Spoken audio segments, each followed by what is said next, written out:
रेखाखंड। आज हम लोग रेखाखंड, किरण रेखा आदि के बारे में चर्चा करेंगे। क्या है रेखाखंड?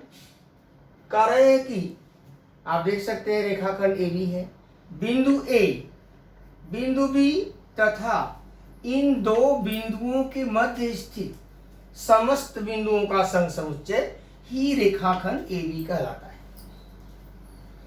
रेखाखंड ए बी को संक्षेप में रेख ए बी भी कहते हैं। रेखाखंड ए बी में बिंदु ए और बिंदु बी को रेखाखंड के अंत बिंदु या सिरे कहते हैं। रेखाखंड असंख्य बिंदुओं का समुच्चय होता है। रेखाखंड ए बी को हम रेखाखंड बी ए भी कह सकते हैं, कहते हैं। रेखाखंड की लंबाई किसी रेखाखंड के दो अंत बिंदुओं के बीच की दूरी को उस रेखाखंड की लंबाई कहती है। रेखाखंड की लंबाई को यल कोष्ठक में ए बी, जैसे रेखाखंड ए बी की लंबाई लेंथ ए बी, ऐसा लिखते हैं। दूसरा है किरण ए बी। यहां देखिए ए से बी, ए बी है लेकिन यहां तक है, इधर तीर का निशान, तो कहते हैं माना ए तथा बी, माना ए तथा बी दो भिन्न बिंदु हैं, तो रेख ए बी पर स्थित, अभी यहां तक केवल रेख ए बी है, रेख ए बी पर स्थित सभी बिंदु तथा ए बी पी, देखिए पी बीच में नहीं है बच्चों, बाहर है, ए बी पी का मतलब एक रेखीय है, ए बी पी जैसे समस्त बिंदु पी का संग समुच्चय ही किरण ए बी है। बिंदु ए को किरण ए बी का आरंभ बिंदु कहते हैं। प्रत्येक किरण असंख्य बिंदुओं का समुच्चय है। किरण ए बी का मतलब बिंदु ए से बी की ओर। अगली टॉपिक है हमारी रेखा A B. Rekha A B, आपको मालूम है भूमिति में पढ़ा है कि दो भिन्न बिंदुओं से एक और केवल एक रेखा जाती है। तो किरण ए बी तथा किरण ए बी की विपरीत किरण के संग समुच्चय को रेखा ए बी कहते हैं। रेख ए बी अर्थात रेखाखंड ए बी के बिंदुओं का समुच्चय रेखा ए बी के बिंदुओं के समुच्चय का उपसमुच्चय होता है। अर्थात यह है रेखाखंड ए बी और यह पूरा रेखा ए बी, तो रेखाखंड रेखा का उपसमुच्चय होता है। प्रत्येक रेखाखंड रेखा का उपसमुच्चय होता है। अगली पॉइंट है सर्वांगसम रेखाखंड। सर्वांगसम, यहां देखिए हमने बनाया है, एक रेखाखंड ए बी है, दूसरा रेखाखंड पी क्यू है, यहां दोनों बराबर का निशान है। तो कहते हैं कि यदि दो रेखाखंडों की लंबाइयां समान हो तो वे सर्वांगसम रेखाखंड कहलाते हैं। गणितीय भाषा में यदि लेंथ ए बी बराबर लेंथ पी क्यू तो रेख ए बी सर्वांगसम रेख पी क्यू। अब रेखाखंडों की सर्वांग समता के गुणधर्म, properties of congruency of line segments. पहला है परावर्तकता, रिफ्लेक्सिविटी। इसमें क्या करते हैं, आप दर्पण के सामने होते हो तो आपको आपका ही प्रतिबिंब मिलता है, तो प्रत्येक रेखाखंड स्वयं के बराबर होता है। सर्वांगसम अर्थात रेख ए बी सर्वांगसम रेख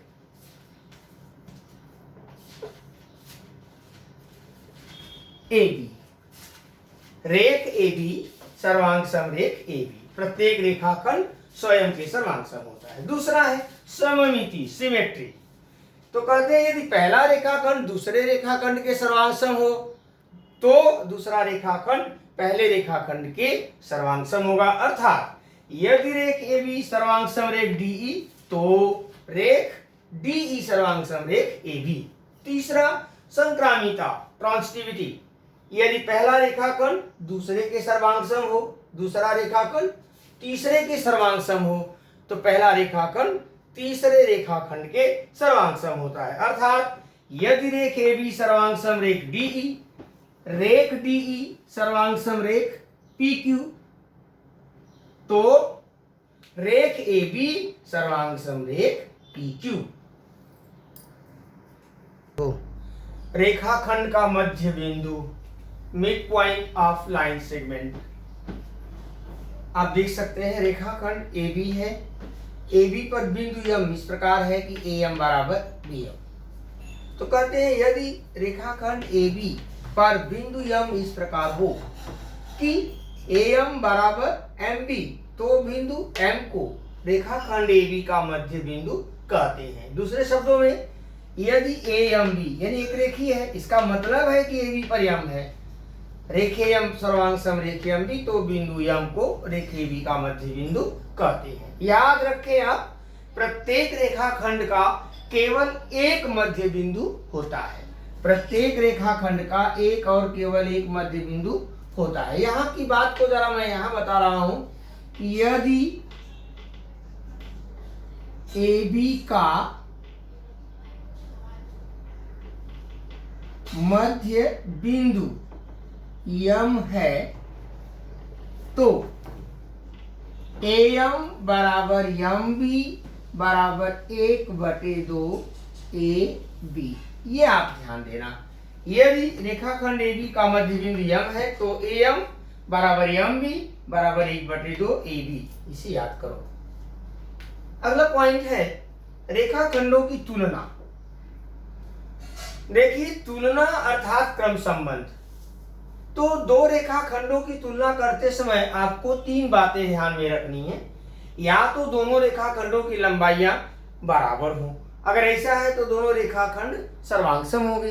अगर बराबर नहीं है तो दोनों में क्रम संबंध होगा, अर्थात एक छोटा एक बड़ा। या तो पहला छोटा होगा दूसरा बड़ा होगा, या पहला बड़ा होगा दूसरा छोटा होगा। तो एक रेखाखंड ए बी है, दूसरा है सी डी। आप देख सकते हैं ए बी की लंबाई सी डी से कम है। तो यदि रेखाखंड ए बी की लंबाई रेखाखंड सी डी से कम है तो रेखाखंड ए बी छोटा होगा रेखाखंड सी डी से। सांकेतिक रूप में यदि लेंथ ए बी छोटा है, ये छोटा है का निशान, लेंथ सी डी से, तो रेख ए बी छोटा है रेख सी डी से। वाइस वर्स, इसका उल्टा।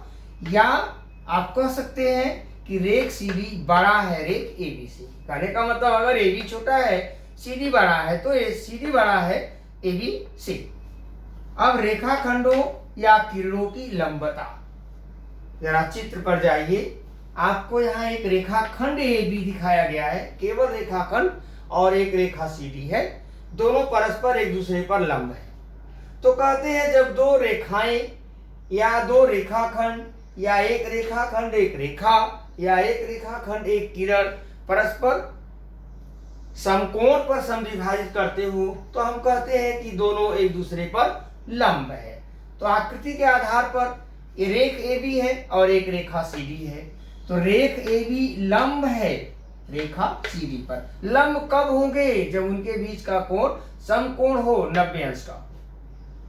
यहां देखिए रेख ए बी लंब है किरण सी डी पर। हमने यहां से लिया है तो ये किरण सी डी हो गई, ठीक है। तो रेखा रेखा पर लंब हो सकती है, किरण किरण पर, रेखाखंड पर रेखा, रेखाखंड पर किरण आदि। अब अगली हेडिंग है आपकी लास्ट, बिंदु की रेखा से दूरी। दिए गए बिंदु की दी गई रेखा से दूरी। यहां चित्र देखिए, एक रेखा है ए बी, रेखा के बाहर है बिंदु सी, बिंदु सी से रेखा पर लंब सी डी खींचा गया है। तो पहले तो मैं एक व्याख्या बता दूं कि किसी रेखा के बाहर दिए गए बिंदु से उस रेखा पर खींचे गए लंब रेखाखंड की लंबाई ही रेखा के की बिंदु से दूरी होगी। अर्थात यदि रेख सी डी रेखाखंड नहीं है बल्कि केवल आप रेख ही करो, यदि रेख सी डी लंब है रेखा ए बी पर तथा बिंदु डी रेखा ए बी पर है, तो ऐसे में रेख सी डी की लंबाई, रेख सी डी CD की लंबाई बिंदु C को की रेखा AB से दूरी कहलाती है। यदि रेख CD लंब है रेखा AB पर, CD लंब है रेखा AB पर तथा बिंदु D रेखा AB पर है, तो रेख CD की लंबाई, निकाल डाले गए लंब रेखाखंड की लंबाई बिंदु C की रेखा AB से दूरी कहलाती है। बिंदु D को लंब CD का लंब पाद कहते हैं। बिंदु D लंब पाद है, इसे आप फुट ऑफ परपेंडिकुलर भी कहते हैं। मान लीजिए कि बिंदु C से D की दूरी यानी CD बराबर 5 है। इसका मतलब कि रेखा AB की C से दूरी कितनी है? 5 इकाई। अगर यह CD का मान A है तो CD बराबर A, तो रेखा AB की CD से दूरी कितनी होगी? A इकाई। अब आपका ये खत्म हुआ। 1.2 आपको सॉल्व करके मैं भेज दूंगा।